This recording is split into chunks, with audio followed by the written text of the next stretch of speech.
we as Edo people, we forbid infidelity.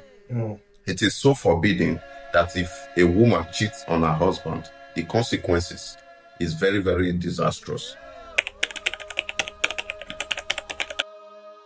Hello guys, welcome back to this podcast, Unfiltered Truth with GreatestEdo. Thank you for subscribing, for always listening. And I'll say please, you need to share more, subscribe to this channel, and also drop your comments as always. Thank you very much as you engage. God bless you. On today's topic, I want us to look at infidelity in our world today, using the case of Chike and Frank Edo's wife as a case study, because reactions from Nigerians have been on two different types. People are saying, "Oh, yes, she did the right thing," and because I know while growing up, our mothers were banned, not only banned, customs, traditions, the rules set aside to stop these acts. Like if someone commits something like this will happen. Is it that these things are not being done again? I know why I'm asking you this question is I know that you are grounded in history and tradition. So I want you to throw more light on it, maybe a few examples. Okay. Thank you very much for the question. Firstly, I would like to say infidelity is a very bad thing to do in a relationship or a marriage. Infidelity is not even an option. So firstly, and you know, there are customs and tradition in Africa. I don't know about the Western world, but I don't think it's normal for any human to cheat on their spouse for any reason. You talked about Chike. I saw a lot of reactions, both good and bad, from so many people on social media. Yeah. Some said he was right, some said he was wrong, some said the man was supposed to protect the wife. So blames were just shifting from one place to the other. Now, I will go by making an example.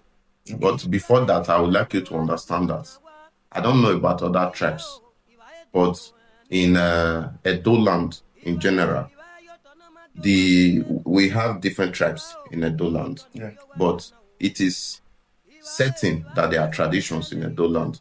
So we as Edo people, we forbid infidelity. It is so forbidden that if a woman cheats on her husband, the consequences is very, very disastrous, which it can lead to the death of either their child, the woman, or the man. Oh, really? Yes. So if a woman is married into the house, into a family house, when I say family house, I mean the house of her husband. When she's married into the family house, there's something we believe in, which is Eimiowa. We believe in Eimiowa, the ancestral deity of the house. These are the protectors. These are the ancestors that watch over the house in general. Yes. So we have concepts of marriage and traditions we follow. Okay. These days, like I just said, that Africans, we had our tradition before foreign bodies came. Yeah. So a lot of these traditions are not or no longer practiced by the people of this generation that call themselves woke. Gen Zs. No. I can't call them Gen Z because they are men of 50, 40, 30, 25. These are men.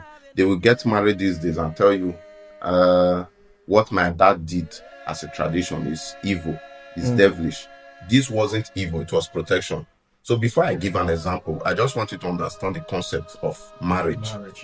In the setting of Edo concept of marriage, after the marriage, this lady is taken to the ancestral house of this man, which is very, very compulsory to do. She's taken to this ancestral house.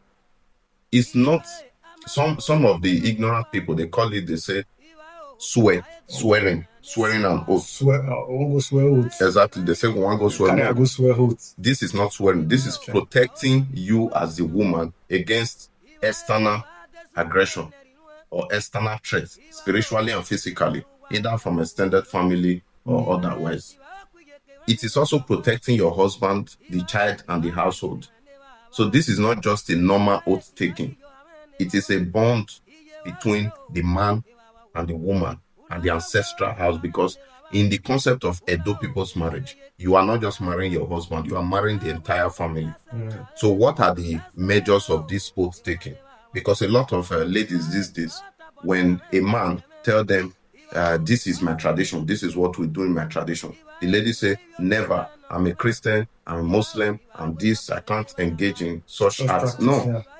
Christianity recognizes tradition as well, and they follow what they also know that is very necessary. This is why when a pastor goes to a house to get married, they bring kola nuts, they bring the drink necessary to take the woman from her father, as tradition demands. So the process, the lady will be taken before the ancestral altar, which we the Edo call Awera. Okay. The father's altar, or the forefathers. There you see the ancestral staffs. They tell this lady, if you have any plan to be infidel in this marriage, let the ancestral altar either strike you or bring you down, make you confess. If you have any plan to cause chaos within the family members or between the family members, let this ancestral altar see your heart and take you down. If you have any heart to see whatever will hinder your husband from progressing, any family member from progressing, may this altar take you down. If you have any intention of unaliving your neighbor or your spouse or whoever, may this altar take you down. If you have any intention of saying we have an extended family, you want to make plans that will bring your husband down, either unalive him or make him have any unforeseen circumstance of sickness or whatever, or drag down his business, may this altar take you down. Continuously, these are counted. When they continue to bring out lists of what humans in general forbid, she is just to do something very simple. I will not do this, I will not do that, I will not do this, I will not do that. Repeat it and go out. It's very simple. Then you enjoy your marriage in peace. So I always ask some of the ladies that say, no, I don't want to do this, I don't want to do that. Imagine, for an instance, you are inviting me into your house and you tell me at the gate that, please, if you have any gun on you, any sharp object, any weapon, please drop it at the gate, because when you go inside, there's a security system that blinks and send out an alarm. Or there are dogs. Or attacks you when it is something. There are dogs in the compound that will be alerted when this alarm goes off, and they attack you immediately. They see you as a threat. What should I do as a visitor? Instantly, I'm supposed to drop whatever is a sharp object belonging to me. I'm supposed to drop it at the gate and come inside. This is to say I don't have any bad intention. If I don't have any bad intention, I'm supposed to follow the rules of your household. Come into your house, visit you, you give me drink or food, then I go out. But if I have a bad intention, then I will go out and tell you, no, not worry. I'm not with anything. I'm going. You understand? Now, with all this tradition, these were what protected our forefathers. They had 2 wives, 3 wives, 4 wives, even more. Polygamy was something. That was a thing. Exactly. It was a thing. It's not because these days people don't do polygamy because the heart of men became wicked at some point, jealousy and so many other conspiracy, envy between these kids and these kids. Back in the days while I was growing up, I saw men with 5 wives, 3, 4. They took care of their household without any issue, and they grew old and they died peacefully. The men, some were up to 110, 100 plus, 90 plus. Now, if we take it back to this generation currently, the younger people of this generation that are claiming to be woke, They don't want to practice this anymore. Do you know there are traditions you will practice in marriage? When your wife goes out to sleep with another man, she will get stuck with the man on the bed. I think that thing, I've heard that name before. I think Mago. The Yoruba call it yes. Mago, yes. Yes. But this is common among tradition. And it's God has created man and given men the brain to think and helps in the bush to do these things. It is very simple. If a woman or a man does not have any plan to be infidel or to be to conspire against his or her spouse, then what are you afraid of in practicing the tradition? They are not telling you go there and suck the red liquid. I don't want to mention the name with your mouth. They are not telling you to bring cow. They are not telling you to bring an elephant. They are just telling you, you said it doesn't work, right? Go there, stand before the. But some women, they'll be like, hey, okay, if I'm going to be faithful, to this man, me going to the altar to kneel down and swear. Why can't the man as well swear that he's going to be faithful? Thank you very much in the marriage. Yes, thank you for this question. You know, like I said, women of these days is very, very different from the women of 40 years ago, 30 years ago, and even 50 years ago downwards. Women of these days think our mothers of 40 years ago, 30 years ago, 60 years ago were slaves to marriage. They were slaves to marriages.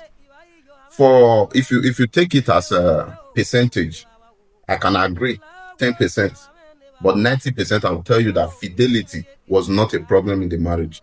They can have other problems of saying you should prepare the food early, let's go to the farm, we need to wake early, let's do this business, let's be early. You understand? Lesser things were the problems. A man as the head of the house.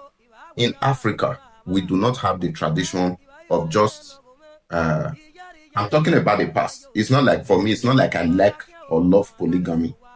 It's not something I would want to practice. But I'm telling you for a fact that a man in Africa, due to the tradition we met with our ancestors, polygamy is a traditional right to every man in Africa. Every man in Africa. Yes. We are not monogamous in nature in Africa. So for this reason, you see houses back in the days with 50 rooms, 40 rooms. This was what they considered as riches. So a woman is when we say Ohuowa in Edo language, the woman is the house. The woman is the house. If there's no woman in a house where a man resides, this man can die very early. This is because you need support from your opposite gender, because they are your companion. We complete each other. So people don't practice polygamy now, for an instance, because of the envy. Like I said, a woman cannot expect a man to swear an oath for her that he is not going to bring in another wife.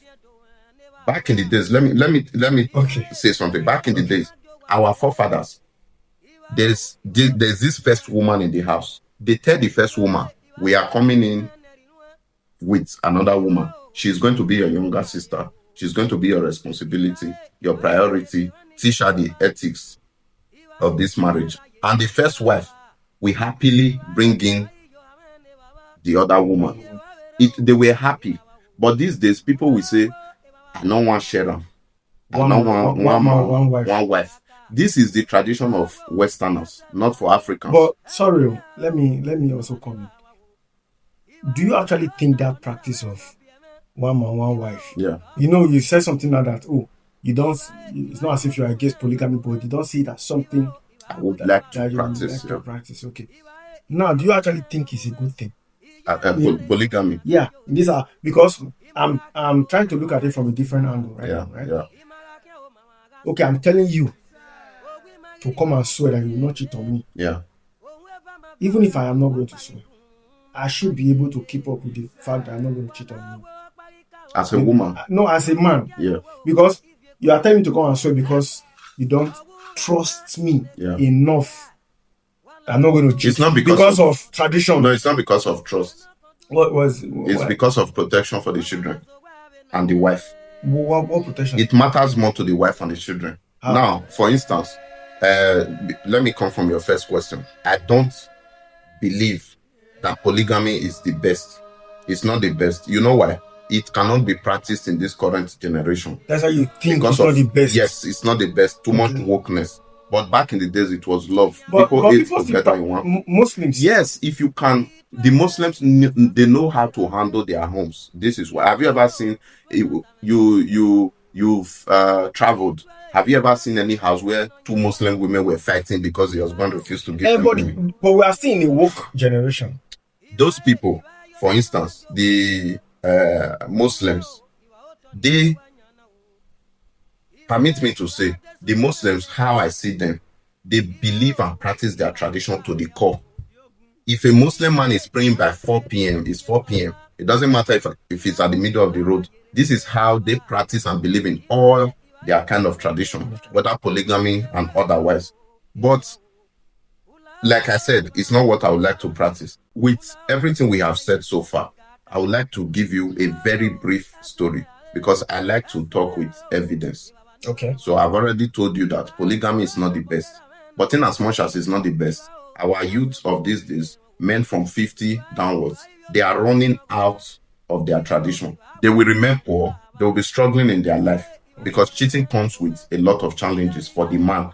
So taking an oath is to protect the child and the woman. When you say protect, I'm trying to... When I say protect, for example, in our tradition, for example, just as I have tradition, many other people have their tradition. If a married woman in an instance goes out and another man holds her wrist like this, okay, it is an abomination. She cannot cook for her husband when she returns to the house. Okay. If a married man collects money from her ex or from a friend that is another man outside and say, he dashed me, it is forbidden in my tradition. The woman cannot, if she prepares food for the husband or for the child, they are gone. A married woman cannot lap another man, or another man cannot lap her, no matter the circumstance, outside, except her husband. She cannot openly hug another man. Don't you think? No, I don't think it's archaic. No, it's tradition. Saying, yeah, I know. Don't you think these traditions, yeah, these customs, these traditions were made to just keep women? No, it wasn't meant to keep women. It's because in the spiritual angle of life, women are very powerful. A woman can destroy the strongest voodoo in the world in 2 seconds. No matter how strong you are, how powerful you are spiritually, a woman can destroy you in less than 2 seconds. A woman that doesn't know how to pray with salt, how to pray with water or anything, she can destroy you in 2 seconds. This is why you see many shrines. They tell women don't go close. Only men are allowed here. This is in Africa. And you see shrines operated by women. They always usher in other men to do some rites or perform some rites on their behalf. They stand outside because they can't go in. At that moment, they can destroy the power of that voodoo. So because women are more powerful than men, right from the beginning of the world, these practices protect the child. Imagine a woman suffering for 9 months, giving birth to a child, just because of one mistake that she never knew. Instead of this to happen, how does the protection come in from the ancestors? Because of the oath she has taken before the ancestors. When a man touches her, or a man gives her money, or mistakenly a man touches her waist, which is an abomination, signs will creep in from the house. There can be fever. The child can have fever. When it comes, they can go outside. When the fever starts coming, they can go to the doctor, and doctors are not seeing anything. There's no type 1 or type 2, whatever. We don't have any problem. With this, it will prompt these people to go out, to fall back to their tradition and ask questions. Then they will notice that this woman has made mistakes that she probably never realized. These are the protection. Else, if she continues to do this, the child can just die. The child can die without any sign of the abomination that she has committed. So it's not necessarily being infidel. It's not necessarily sleeping with another man on the same bed. It is coming from different means. A man can touch you, give you money, hug you. You don't make phone calls with your ex as a married woman, say, oh, I miss you. You don't see a picture of another man and admire. These are infidelity in a marriage. Likewise, in these days, a man should not go around sleeping around. This is why I said I don't believe in polygamy anymore. A man should not go out to sleep around, because you can invite diseases and so many other things, and also create different families. Some married men still go out to sleep with other married men. It doesn't affect the woman of the house, but it can destroy the family entirely. For instance, if a man goes out when he has a wife in the house, to children, wife sleeping, this is what we are coming. Okay. We are coming. I'm going to tell you why it is wrong or bad to sleep with another man's wife and the implication. But if a man goes out to sleep with another woman, for example, or maybe if she's married or not married, but he left his own wife to sleep with another, we have an adage in Edo language that he who goes to the spirit worlds one day will not return. A married man that goes out, one day you will go and make love with another woman that will get pregnant for you and become a bone on your neck. Polygamy creeps in, destroy everything you have ever labored for. If not your present, but when you are not there, your kids and that future you always wanted for the children will be destroyed forever. Or the marriage. Yes, I've seen many like this. So this is why polygamy these days is not advanced. It's not like it is evil. It's not evil, but it's not advanced in this current dispensation. We need to focus on monogamy. One man, one woman. You wanted to cite an example? Yes. With somebody. Yes. The example I wanted to cite is many years ago in Edo land. This is not a story of 100 years ago. This was very recent. There was a man who was named Abuohai. Abuohai was from Okwo village. Today, if you are moving towards the direction to Auchi, Esan Aziz, there's a village called Okwo at Orion, or moving towards Agbo and those side. There's a place called Orion local government. This is where Okwo is. It happened that Abuohai was a young man, very rich. Abuohai was rich. There was a lady, a young lady, that was betrothed to another man as a wife. Okay. But Abuohai, being a rich boy in the area, had his eyes on the beauty of this woman. Was she married? She was married. Okay. Yes.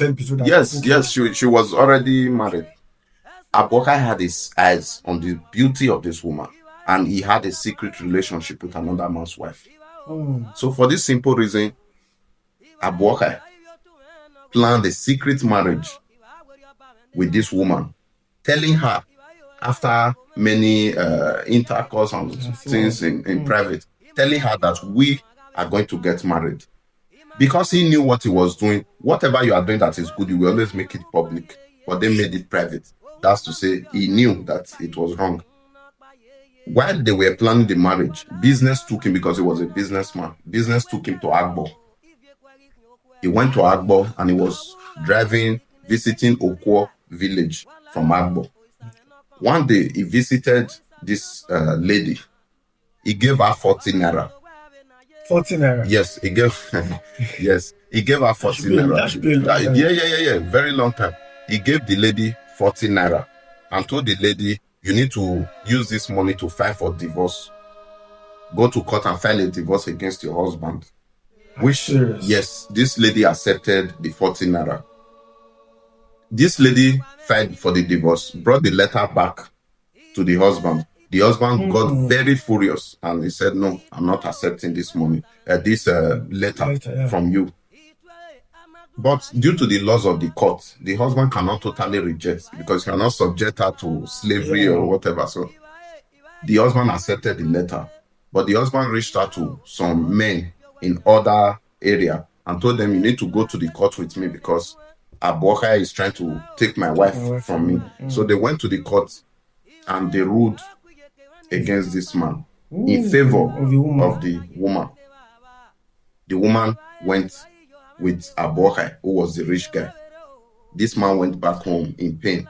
This man had to find enemies to cut Abuohai to size. What can he do? You can't challenge somebody with somebody that is very wealthy and known in an area. So he called some friends, some friends from neighboring communities. He paid them 200 naira. He told them that whatever it takes to unalive Abohai, let's do it, because this is the worst thing to happen to a man. So when these friends got the money, they took this man deep into a very thick forest. No, they took this friend, the owner of the wife. They all went together to a very deep forest. After he gave them the 200 naira, they agreed. They shared it among themselves. Among these people that were planning this conspiracy, they were conspiring against Abohai. Two of his best friends, Abohai's best friends, were among. 200 naira was very huge back then. Now, while they were at the bush, they met a big native pot. We call it Osun in Edo language, Osun Egbo. That's the deity of the forest. Very powerful. So they offered the deity of the forest a cock. They offered it a cock. And they told this deity that with the blood of this cock, go to Abohai's heart and soften his heart. Let him not have the wisdom to say no when his friends come to call him. So they unalived the cock, split it at the front of the surface of the pot, and they waited. They strategized.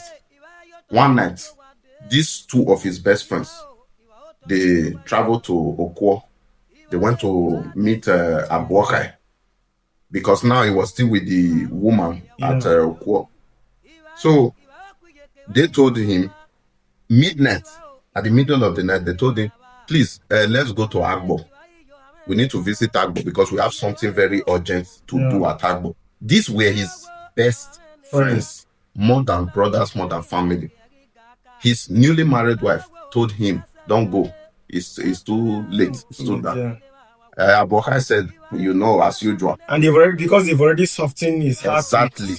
This is why I laugh at people that say spiritual powers doesn't exist. If there is day, there's night. If there's up, there's down. There's words and opposite of everything. If you pray against principalities and power, it exists. Abohai said, I'm going with them because they've been doing this for a very long time. They move at 1 a.m., 2 a.m., anytime, because they were more like brothers. So while he invited them into his house, they sat at his parlor.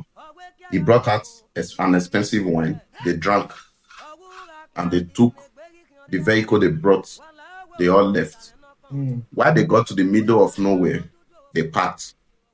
Abohai had a golden wristwatch around his wrist. While they got to the middle of nowhere, they parked, and they went straight into the bush with Abohai. They were just strolling, and Abohai was like, this is not the way to Agbo. Where are you taking me to? The people were wondering. Abohai was wondering where they were taking him to. Not too deep into the bush, he saw some group of men.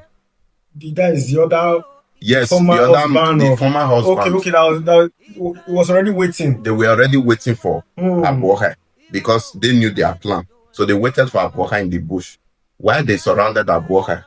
At this time, the very rich man, pompous and proud, was on his knees begging for his life, telling these men that, please, I'm going to pay you guys 200 naira to set me free. Please. And this man told him that we don't really want that money. Money cannot save you. Money cannot save you at this time. And he told them, please, I will give you 400 naira so you set me free. 400 naira at that time, you can build houses. You are very rich. They told him, no, we don't really need this money because we need your head, not your money. They dragged him into the bush, trampled upon his body with their foot. They unalived him. They mashed him to the extent that he lost his life. So what did they do next? They raised up his head and they sliced his head. Cut it off. While they cut it off, they used his head to pray before that pot. That they already spilled the blood of the cock. Okay. They prayed before the pot and told the pot, please, this is the head. Thank you for what you have done. This is the blood. We don't want any authority or anybody to catch up with us. All this simply because take another person's wife. Yes. They said, please, protect us. This is his head. and they placed his head there, took his body far away, and dumped it at the back of a tree. They left. His wife waited at Okwo. The next morning, she didn't hear from her husband. Then there were no phones for easy communication. She had to move back to the house of those one of those friends that came to invite him. Where is my husband? The man said, I haven't seen your husband. He said he was coming back. The other one denied totally of coming to the house and inviting the man. So this woman was shouting on top of her voice. She raised an alarm. People, come. They have killed me. They have killed my husband. They have killed me. So the people came. When they came, they asked, where is Abohai? Nobody answered. They were all cold. So they were trying to torture those friends so they could confess. While they were torturing them, one of the friends started confessing. Now, they refused to mention where the body is. So they called a man, a very prominent and powerful man from Benin, a surrounding village in Benin. His name was Dr. Iwanegbe. Okay. Iwanegbe was his name. He was a very powerful medicine man. He had a potent charm called a Pathfinder. Pathfinder in English. With that Pathfinder, this is why it's very painful that many of our traditions are lost. With this Pathfinder, you can find anything on earth, no matter where it is. You ask it questions, and it takes you. It's like a compass. Are you serious? Yes, we have it in Africa. It's like a compass. We don't need any compass to say this west, this east. It takes you directly to where whatever you're looking for is. So they invited this man to Okwo. They told this man, please, we are looking for the body of this man. This man, Dr. Iwanegbe, used his potent charm to search for Abohai, and he found Abohai at the back of a tree, headless. So they had to search for the other part. His golden wristwatch was still tickling. This is to tell you, these people were not interested in his watch or his riches. They just wanted to end him for one simple reason: taking another man's wife. So as a man, you cannot dare your fellow man and say, wow, what is the worst thing you can do? What can you do? Who are you? Or something you know. In another language, we say, whatever you know will hurt you. Don't do it to another person. Whatever you know will push you to the worst thing you can do. Don't do it to another person. This man might go to jail, the former husband of the ex-husband of the wife of this Abohai. He can go to jail, but he will feel forfeit that you are no longer existing. Because you disrespected him by telling him, what can you do? You disrespected him with money. You took his wife. This is you have taken of, you have stripped the highest thing I can do. Yes, is to you have stripped him of his manly pride. So for this simple reason, the friends confessed, and they had to do them in the right disciplinary way they can do. So that was the end of Abohai Novyokwo. This story I'm telling you is not 100 years ago. It happened in Benin City. It's a prominent story, and a song was composed for this particular story by Otere Union. They made a song about him. One of the great Nigeria musician, our Edo musician here, that played guitar for that song is Pamiki Jaga. He's still very much alive. What about, that man should be late. The native doctor should be late by now. Yes, the Dr. Iwanegbe should be late by now. Because it's a long time now. Now, what I'm trying to pass as a message here is taking whatever belongs to another man, especially for women. There are also instances when you sleep with other man's wife, you get stalked immediately. I've seen that. There are instances where you sleep with another man's wife, your dick, your penis will die immediately to never work. There's no amount of solution that will make it work. A lot of people laugh over this. They do sugar mummies, they do this, they do that. This is because their husband has failed to partake in the tradition of their ancestors. Back in the days, let's say 100 years ago, 80 years ago, 60 years ago, even 30 years ago, a woman cannot dare to leave her husband's house, cheat on the husband and knows tradition. If she comes back to the house, she will forever feel restless. If she don't die, she will see spirits on her way. So for this simple reason, infidelity in a marriage is a no-no. You can't even think of it as a woman, as a man. don't even think of it, because you don't know what you are pushing a man, your fellow man, to do. You are pushing him to the worst level of whatever will provoke him. Wow, this is very, very interesting. Thank you very much for this.